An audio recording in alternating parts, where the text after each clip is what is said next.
So I thought it might be useful to hear some stories about what young people are doing as a result of being educated for sustainability. So not only, first of all, are we increasing student achievement academically, but kids are having more faith in their ability to learn. It's raising their self-esteem. It's making them much more interested in and committed to democratic participation. We've increased and improved the atmosphere in schools and between schools and their communities.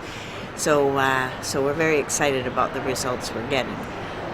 Some examples of student work. In one place here in Westchester, New York, in Byram Hills, the kids were studying how much waste their school produced, and they knew that they were supposed to be recycling in the schools and in the communities, but they weren't. And so the second graders, little kids, 7 years old, decided that was just not okay, and they did the math, and they could see how much waste was being produced. And so they started the initiative with the superintendent's office to get the school district to recycle. And once that was successful, they took it to the town, and they went to the town council and got their whole town to finally, after 20 years, recycle materials. And that's because they know that there's no such place as a way, and materials cycle on this planet. So the only choice is to upcycle materials so that we can eliminate waste. So it was the second graders that did that. There are 10th graders out in Oregon who are studying robotics and animation and making amazing animations, designing innovations that can contribute to sustainability, and then sharing them with people through these robotics animations. Unbelievable. Using biomimicry to desalinate water where fresh water is needed. A garbage bot that goes out into the Pacific Gyre and collects materials and then takes them to the different ports around the world, from the Gyre back to the buyer, as they say.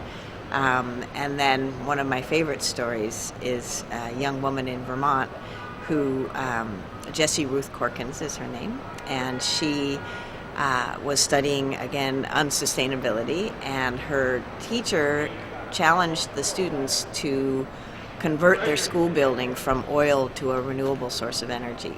And she did. She, at that time, did the math, did the science, did the economic model, and they converted their school building at that time from oil to wood chips, and saved their school $100,000 a year doing it that way. Went on to organize a statewide coalition for renewable energy, and by that time had switched to pellets and pellet stoves, and got $20 million and 100,000 acres of land throughout the state of Vermont to grow grasses and things that can be grown in-state in a short carbon cycle, can be turned into pellets. Changed the market for pellet stoves from 1 stove a week to 1,000 stoves a week, and she did all that while she was in high school, before she graduated high school. That's the power of young people, and it's the power of this kind of thinking. And we fully intend to make the shift toward a sustainable future, but we can't do it without that kind of thinking and energy from children and young people. And that's why I do what I do.